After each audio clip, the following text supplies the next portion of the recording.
ओम श्री साई राम। आज फिर आपके लिए मैं एक छोटी सी कहानी लेके आई हूँ। ये कहानी है एक किसान की कहानी। तो बहुत समय पुरानी बात है। एक किसान था। वो अपनी पत्नी और अपने दो बेटों के साथ अपने गांव में रहता था। और उसके पास ज्यादा नहीं था, लेकिन जितना था उतने में वो संतुष्ट रहता था। अपने खेत में वो खेती करता, खेती का काम करके घर पे आता, फिर अपने बच्चों के साथ थोड़ा टाइम स्पेंड करता। और ऐसे ही उसका हंसी खुशी समय बीत रहा था। एक दिन एक साधु उसके गांव में आए। तो साधु उसके घर आए।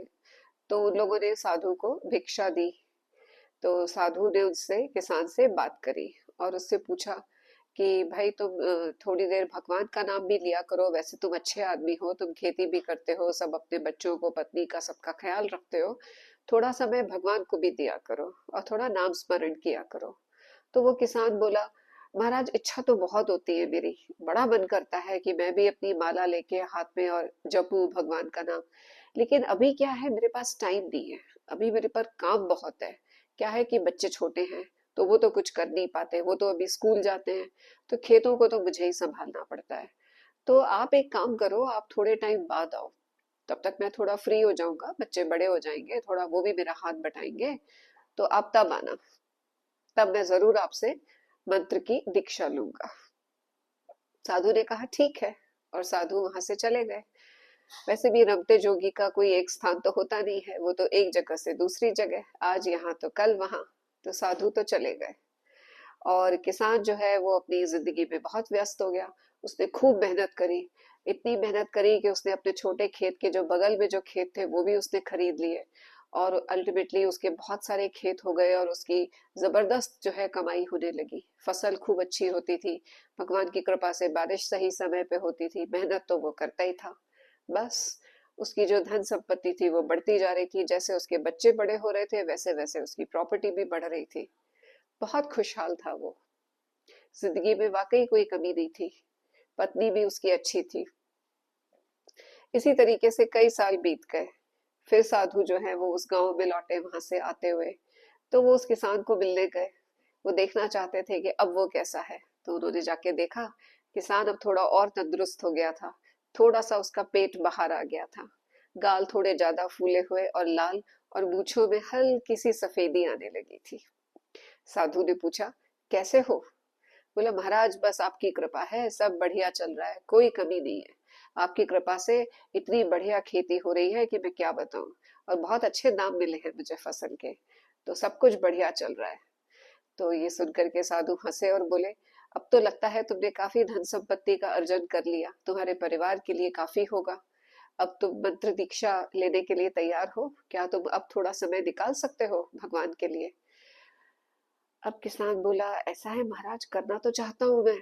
बहुत मन है मेरा। कौन नहीं चाहता कि भगवान का थोड़ा नाम स्मरण करें, अच्छा लगता है, मन को शांति मिलती है। लेकिन अभी भी क्या है, बच्चे जो है ना थोड़े छोटे ही हैं मेरे, अभी इतने बड़े हुए नहीं। और मैंने इतने सारे अभी नौकर रखे हैं, तो नौकरों को भी तो देखना पड़ता है कि वो नौकर ठीक से काम कर रहे हैं कि नहीं।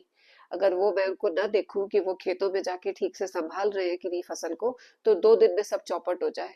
अभी भी मेरी बहुत जरूरत है। तो मैं अभी फ्री नहीं हूँ। तो आप एक काम करो, आप थोड़े साल और रुक जाओ। फिर उसके बाद मैं आपके साथ जरूर आपसे मंत्र दीक्षा लूंगा। साधु बोले ठीक है। और वो चले गए। और कुछ साल निकल गए इसी तरीके से। अब तक किसान के बेटे बड़े हो गए थे। और उसने अपने उन बेटों की शादी भी कर दी थी। तो साधु आए। देखा उन्होंने, किसान पहले से भी ज्यादा उनको सुखी और स्वस्थ और संपन्न दिखा। बहुत खुशहाल था। पूरा परिवार अच्छा था। सबने साधु के पांव छुए, उन्हें भोजन कराया, उनके साथ बातें करी। साधु ने उनको थोड़ा सा हरी कथा सुनाई। उसके बाद में फिर जब हो गई हरी कथा संपन्न, सबने प्रसाद ले लिया। फिर वापस साधु ने अकेले में पूछा उससे, किसान से, क्यों, क्या अब तुम्हारे पास समय है भगवान के लिए? किसान बोला, अब मैं क्या बताऊं महाराज, आपसे तो झूठ भी नहीं बोल सकता। आप तो अंतर्यामी हो, आप तो सब जानते हो, सर्वज्ञानी हो आप तो। अब आप देखो कि लड़के तो बड़े हो गए मेरे। शादी भी कर दी है मैंने लड़कों की। लेकिन क्या है कि अब ये जो बच्चे हैं ना छोटे, अब इन बच्चों को भी तो मैं ही इनके समझाता हूँ, मैं इनके साथ खेलता हूँ, इनको समय देता हूँ। और लड़के अभी भी मेरे इतने लायक है नहीं। उनपे पूरा काम नहीं छोड़ सकता, देखना तो मुझे पड़ता ही है बच्चे बड़े अच्छे मेरे, खराब नहीं है मेरे बेटे, काम भी करते हैं, लेकिन अभी मेरी जरूरत है, I have to look after the family. तो आप एक काम करो, आप थोड़ा टाइम और रुक जाओ, उसके बाद मैं डेफिनेटली फ्री हो जाऊंगा। साधु बोले ठीक है, और वो फिर चले गए। फिर उसके बाद भी फिर और भी कई साल निकल गए। फिर जब वो आए तो उन्होंने आके देखा कि भाई किसान का घर कहाँ है। तो अब तक तो उसका घर तो महल जितना बड़ा हो गया था, जो उसका छोटा सा घर था कभी 3-4 कमरे का, वो तो बहुत बड़ा महल जैसा उसने घर बना लिया था, इतनी धन संपत्ति उसने अर्जित कर ली थी। उन्होंने देखा कि उसका जो दोनों बेटे थे अब वो भी काफी बड़े हो गए थे, और उसके पोते भी अब तो मतलब 10-12 साल के थे।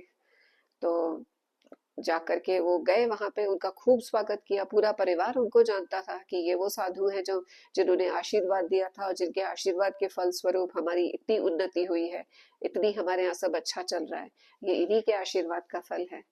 फिर उन्होंने जाके देखा तो साधु ने पूछा कि वो किसान कहाँ है।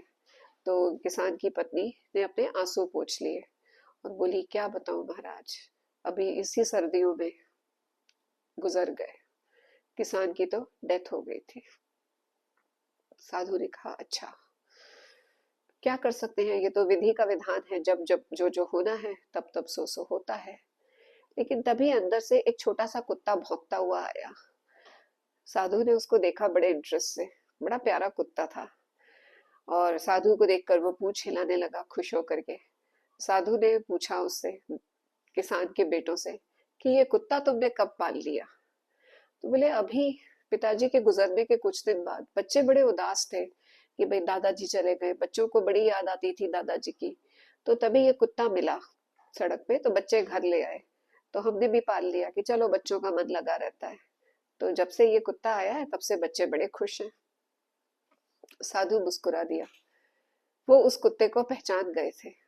दरअसल ये वो किसान था, जो पिछले जन्म में किसान था, वो इस जन्म में उसको दूसरा जन्म कुत्ते का मिला था, और वो अपने ही परिवार में अब कुत्ता बन के खुशी खुशी खेल रहा था, पोतों के साथ अपने बेटों के साथ दौड़ रहा था, सबको देख रहा था और खूब एक्साइटेड था, खूब खुश हो रहा था। साधु हंसे और बोले, जैसी हरी इच्छा, और फिर वहां से वो चले गए। कुत्ता उनको दूर तक जाते हुए देखता रहा। फिर कई साल बीत गए। कोई 20 साल बाद वो साधु फिर उस गांव से निकले। फिर वो वहां गए, किसान के बेटों ने उनका स्वागत किया, हरी कथा हुई, पूरे गांव ने प्रसाद खाया, लेकिन उन्हें वो कुत्ता नहीं दिख रहा था। फिर उन्होंने पूछा, वो कुत्ता कहाँ गया। तो बोले, अरे उसकी तो अभी सर्दियों में वो कुत्ते की डेथ हो गई, वो मर गया।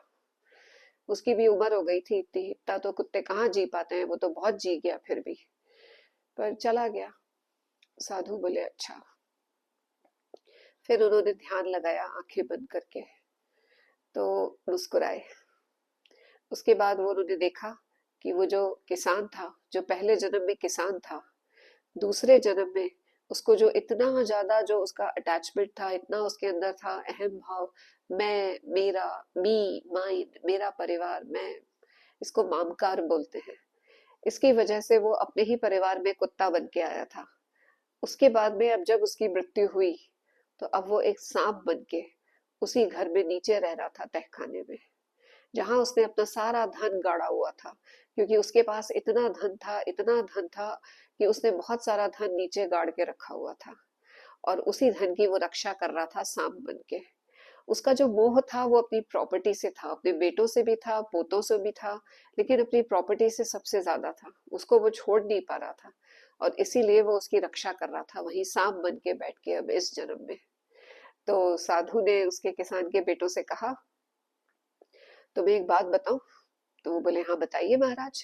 तो बोले, तुम्हारे पिता जो हैं वो बहुत अच्छे आदमी थे, भले आदमी, तुम्हारे ऊपर पूरे परिवार पे भगवान की बहुत कृपा है, और तुम्हारे परिवार में किसी को नहीं पता कि तुम्हारे घर में नीचे गड़ा हुआ धन है, बहुत सारा सोने की वो है सिक्के, तो तुम वो ले लो, वो सिक्के वो सब तुम्हारे ही हैं। वो किसान अपने बेटों और पोतों को भी नहीं बता के गया था जाते हुए कि उसने इतना धन गाड़ा हुआ है नीचे, उनको भी नहीं पता था। तो वो बोले, अच्छा। तो एकदम खुश हो गए, बोले हम खोद के निकाल लेते हैं। फिर साधु बोले, लेकिन एक प्रॉब्लम है, वहां पे एक बहुत बड़ा काला सांप है।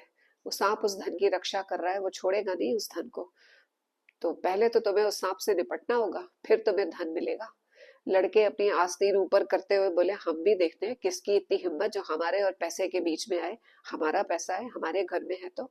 और वो लड़के लाठियां लेके आए बड़ी बड़ी। अब वो सांप सब सुन रहा था और घबरा रहा था कि ये क्या कर रहे हैं गुरुजी। गुरुजी जानते हैं कि मैं हूँ और वो मेरे लिए ऐसा कर रहे हैं। पर वो जो लड़के थे वो लाठियां लेके आए। उन्होंने पूरा वो खुदाई करी और जब उन्हें वो सांप मिला तो उसको उन्होंने लाठियों से पीट पीट कर मार डाला। और ये किसान का तीसरा जन्म भी खत्म हो गया। फिर उसकी आत्मा ने गुरुजी को प्रणाम किया। तब वो साधु हंसे और बोले, क्या हुआ किसान, समय तो तुम्हें मिला नहीं, तुम्हारी पूरी उम्र बीत गई। तुम यंग थे जब मैं तुमसे पहली बार मिला था, तुमने कहा अभी समय नहीं है। बाद में जब बच्चे बड़े हो गए तब भी तुमने यही कहा समय नहीं है। बाद में तुम्हारे पोते भी आ गए, बहुएं आ गई, तब भी तुम्हारे पास समय नहीं था। तुम तब भी व्यस्त थे अपने लिए पैसे कमाने में, अपने परिवार के लिए पैसे कमाने में। और आखिरकार हुआ क्या, वो सब कुछ छोड़कर तुम्हें जाना पड़ा। लेकिन चूंकि तुम्हारा मन अपने पैसे में और अपने परिवार में ही लगा हुआ था, तो तुम उसी परिवार में एक कुत्ता बनकर लौटे और तुमने उनकी सेवा करी, उनके साथ कुछ समय बिताया। लेकिन चूंकि तुम्हारा मन उस धन में था, वो धन जो तुमने बताया भी नहीं था किसी को, न अपनी पत्नी को न बेटों को, क्योंकि तुम्हें भय था कि ये लोग खर्च कर देंगे। इतने कष्ट से कमाया हुआ मेरा ये धन है, अगर इनको पता चल गया कि इतना पैसा है तो ये सब उड़ा देंगे। और तुमने उसको छुपा के रखा हुआ था और अंत में तुम एक सर्प बन के आए उसकी रक्षा करने के लिए। तो कब तुम्हें समय मिलेगा, कब मिलेगा समय इंसान को। फिर उसने जो आत्मा थी उसने साधु के हाथ जोड़े और बोले, महाराज समझ ही नहीं पाया मैं तो, कितना कुछ कर सकता था, कितना समय था और समय पूरा निकाल दिया मैंने। तो ये हालत खाली उस किसान की नहीं है, ये हालत हर इंसान की है। इसीलिए भगवान बोलते हैं कि रोज थोड़ा सा टाइम भगवान के लिए निकालो। आप चाहे कुछ भी कर रहे हो लाइफ में, चाहे आप स्टूडेंट हो, चाहे आप यंग एंड एम्प्लॉयड हो, आपके बच्चे छोटे हो, चाहे आप किसी भी स्टेज पे हो, थोड़ा सा टाइम, इतना सा टाइम डेली भगवान के लिए निकालो, क्योंकि ऐसे तो कभी समय मिलेगा ही नहीं। जय साई राम।